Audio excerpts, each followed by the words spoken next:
So it's a summer, I'm in the AMU as usual, catching some vibes with Stacy the nurse and a junior doctor giving me some pointers on how to improve my neuro exams. A nurse from the other room came in and asked me to put a cannula in a patient in her bay. Truth is, I didn't need a cannula. The boy had already been signed up. But as an outstanding member of the Physician Associate Student Club, I decided to take one for the team. I go to get my flash, my tourniquet, and the rest from the equipment room. But for some odd reason, I'm pulling a blank. I do not remember the number combination for the door. The nurse that called me is nowhere to be found. And the lone junior doctor in that bay had just dipped out to discuss the situation with the consultant. As if it wasn't enough, whilst I was trying to remember this godforsaken combo, a relative of a patient motions me to the desk. I quickly explained that I'm not a doctor, pointing to my badge on my chest saying Physician Associate Student. I got the longest eye roll I had ever had in my Physician Associate Student career, second only to the one I got after that Panorama documentary. It was funny, to be honest. I was trying my best to really reason with the relative, but she wasn't having any. But luckily for me, before things could go south, the nurse and the junior doctor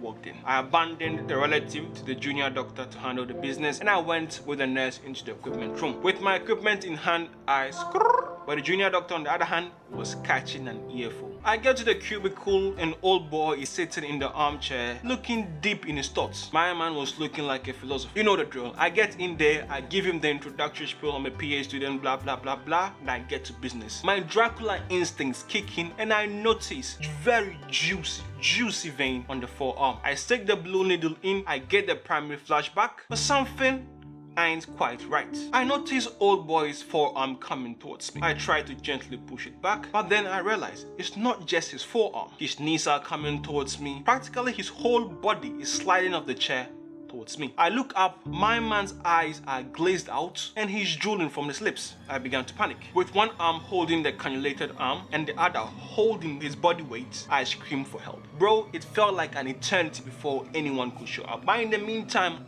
all kinds of thoughts were whizzing through my head. Why old boy got to do me like that? I didn't even need this cannula in the first place. I'm doing these folks a favor, and now I'm in it up to my neck. Finally, two nurses showed up and helped me sit him down. They tapped him on his shoulders a couple of times and screamed his name, and my man came around looking a bit confused. As soon as he came back around, I thanked the nurses and I bounced. Only God knows what was going to happen next if I stayed around. I didn't want any part of that. I'm on my way out, I meet Stacy at the entrance. I tell her about my ordeal and she chuckles. I look at her like, fam, this ain't no laughing matter. Old boy just passed out on my eyes. That wasn't a nice experience. She chuckled again, like, oh, don't worry, it's not your fault. He did that to a doctor yesterday. I was like, God damn it, someone should have told me about that. My man is a needle folk. Every time someone pulls a needle out, he passes out. If someone would have told me, I would have definitely decided to skip him. Good Samaritan and all that type of business. I'm not trying to, Jesus Christ, man. It was scary. I had enough. So I decided to go home. On my way home, in the bus, thinking about the horrible day I've had. I'm in the bus, I could hear the chicken shop just calling me.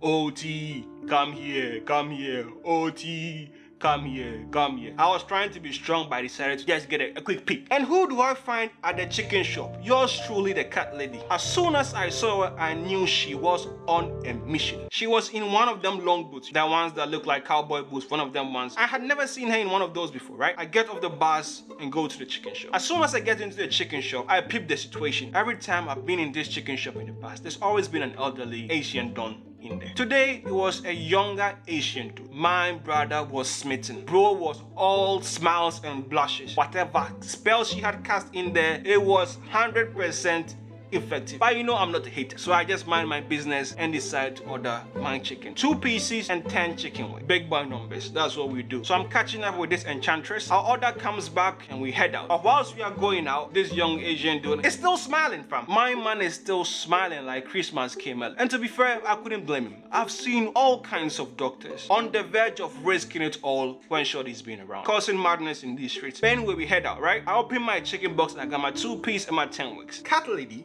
opens hers, and in this goddamn chicken box there are 8 or 9 wings in there, and I'm sure this woman ordered just 5. She looks at it and she starts laughing because she peeped the game. First thing that came to my mind is this mother effer. I don't hate, but I was hating on them goddamn chicken wings. Like how can you do that to me, fam? I thought it was bro before the ladies. 3 extra wings. If anyone deserved anything extra that day, that was me. I was the one that had been traumatized by a patient. At least 1 extra chicken wing in the name of equality and fairness. But this bro didn't look at me. I swear to God, I wish bankruptcy on that chicken shop. My man staked me for 3 pieces of chicken. I tell you, fam, I got no respect at all. One Stacy ain't tell me homeboy was a needle foam and just passing out like it was a piece of cake. And my man saw the cat lady and started giving out free chicken wings. It was a tough day.